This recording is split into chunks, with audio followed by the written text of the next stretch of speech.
Yon! What's up, what's up? Ayan, kumusta mga utol, and then welcome sa video na ito. So once again, this is pa yung kaibigan ni Kiko. So syempre, dagdagan na naman natin ang inyong mga kaalaman. Kasi ito, kakaiba yung magiging topic natin. Ito mga utol yung magiging topic natin sa video na ito ay simpleng gayuma para mabaliw sa'yo yung taong hinahabol-habol mo. Okay, so una sa lahat ay babasahin muna natin yung comment ng isang nag-comment din sa atin sa video natin na ito yung sabi niya. Ako naman Kuya Kiko, sa sobrang habol ko sa ex ko dati, nilagay ko picture niya sa maliit na bote. Alam mo ginawa ko, nilibing ko sa sementeryo. Nagulat na lang ako, sabi ng mama niya, tuwing makakita daw anak niya ng babae or liligawan, mukha ko daw nakikita niya. Hanggang ngayon, may new boyfriend na ako. Ayun, ginugulo ako sa TikTok. Nakaganti rin sa wakas. Yan. Well, so ganun pa man, sa comment na yon is actually, that's why ginawa ko rin itong topic. Kasi gusto ko lang din i-share sa inyo na yung gawain na ito ay napaka-legit or lehitimo. Na totoo talaga utol. So ito pasintabi na lang sa kung ano ba talaga yung mga pakay ninyo or motibo ninyo. Sana hindi naman sa kasamaan.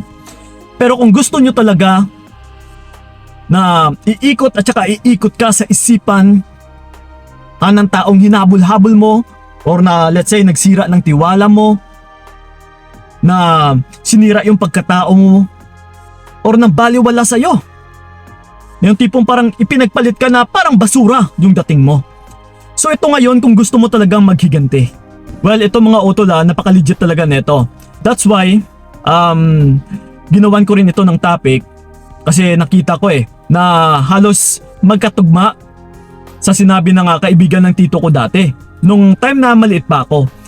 Kasi naikwento rin ito ng kaibigan ng tito ko na one time yata nakapunta siya ng bahay na yun po yung ginawa niya.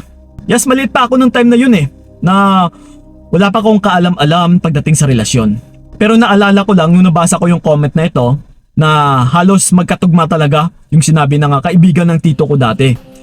Na ito na nga yung sinabi niya na nung nagkukwentuhan sila ng tito ko, yes, naririnig ko na yun na nga yung sabi niya na yung babae daw na hinahabol-habol ng lalaki o ng kaibigan ng tito ko is hindi siya pinapansin.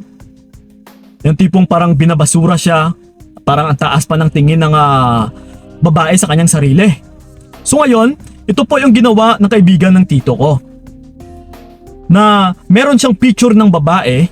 Ito mga utol hindi naman kailangan na full body picture talaga. Kahit ulo lang or kahit kalahati ng katawan niya lang, and then basta importante is yung ulo talaga ay nakikita. Okay?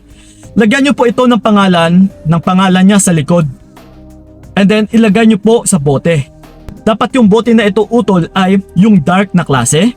Okay? Kagaya nito sa picture. Na yung tipong parang hindi mo makikita sa loob. And then, kailangan is may takip ito. Yes. So yun po yung sinabi ng kaibigan ng tito ko. Na kagaya nito, nabasa ko rin.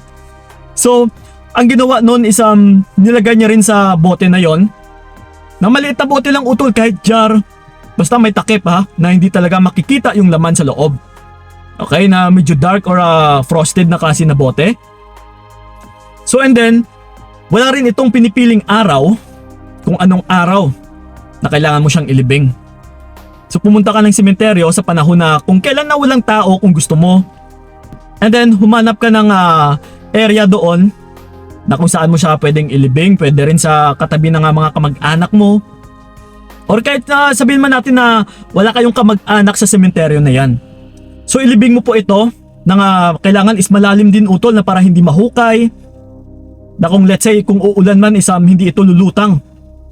So kailangan is mga siguro 1 foot or 2 feet yung ilalim or yung lalim niya. So ganun pa man, habang ililibing mo ito, ay kailangan mo ring bigkasin yung salitang ito. Na mababaliw ka rin sa akin habang buhay. Mababaliw ka rin sa akin ng habang buhay. Mababaliw ka rin sa akin ng habang buhay. Yes. So same thing po ito sa ginawa ng babae or nung nag-comment sa atin dito na nilibing niya po yung picture ng lalaki siguro. Yes, and then nilagay niya sa bote, nilibing niya. So yun po ang nangyari, utol, na talagang ikaw yung papasok sa isipan ng taong nilibing mo yung picture niya doon sa sementeryo.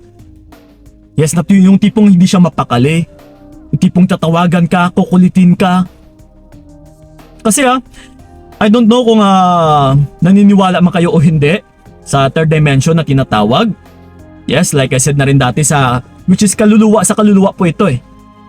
So, ito halumbilin ko lang sa inyo, depende na po ito sa kung ano talaga yung pinakamotibo ninyo. Okay, so again, mag-ingat lang din kayo. Pero sa kasamaan kasi I think hindi naman ito masama eh. Kasi doon sa kaibigan ng tito ko na nagawa niya naman, yes, na nangyari din, na which is totoo. Pero wala namang nangyari sa kaibigan ng tito ko eh. Hanggang ngayon is buhay pa siya. Yes, walang sakit, malusog. So, ganun po. Pero I don't know na parang naputol na yata yung sumpa na yon. Yes, parang sumpa na rin siya eh. Na sa ngayon may sarili na ring pamilya yung kaibigan ng tito ko. And then yun, masagana naman yung kanilang pagsasama. Wala namang problema. And then doon naman sa babae na yon, I don't know, wala na rin akong balita eh. Sa nailibing niya na picture doon sa sementeryo. Pero ganun pa man mga utol, I think na hindi naman ito masama. So kung ano lang din naman talaga yung motibo mo, na let's say gusto mo talagang maghiganti, or gusto mo nga may kukunin kang tao na gustong gusto mo, or ikaw itong pinapahabol-habol niya, yung tipong parang na-out of focus ka. Okay? So ngayon, try mo po itong gawin. So make sure mo lang din talaga na may picture ka, and then magkakakilala kayong dalawa, or kilala ka niya. Or let's say, may namamagitan sa inyong dalawa dati, and then ngayon is na-echapwera ka. So pwede po ito, utol. And then, ito pala sa hindi ko nasabi kanina, na habang ililibing mo siya, ay dapat taus-puso mo itong sinasabi na mababaliw ka rin sa akin habang buhay. Mababaliw ka rin sa akin habang buhay. Yes. So yun lang po mga utol. Kahit dagdagan nyo man na kung ano pa yung kagustuhan nyo dyan, yes, pwede rin po. Basta 3 beses habang nililibing mo yung bote na may laman ng picture ng taong hinahabol-habol mo. And then after nito, utol, is please mag-focus ka na po sa sarili mo, sa lahat ng mga gawain mo. At saka huwag mo na siyang isipin. Dahil pagdating ng araw, magugulat ka na hinabol-habol ka niya or nagpaparamdam na siya sa'yo. Okay? So yun lang po mga utol, sana'y magawa ninyo sa tama at saka sana'y nakatulong yung video na ito. So yun lang po, maraming salamat. So ingat kayo, God bless and babush! Binigay ko lahat para wala kang masabi. Kaya nga hindi